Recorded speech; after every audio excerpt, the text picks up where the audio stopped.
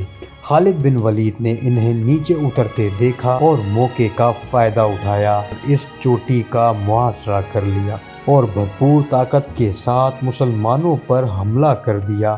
اس حملے کو دیکھ کر بھاگتے ہوئے کفار بھی واپس لوٹ آئے اور زوردار حملہ کر دیا۔ ناظرین، رسول اکرم صلی اللہ علیہ وآلہ وسلم نے یہ جگہ چھوڑنے کا منع کیا تھا۔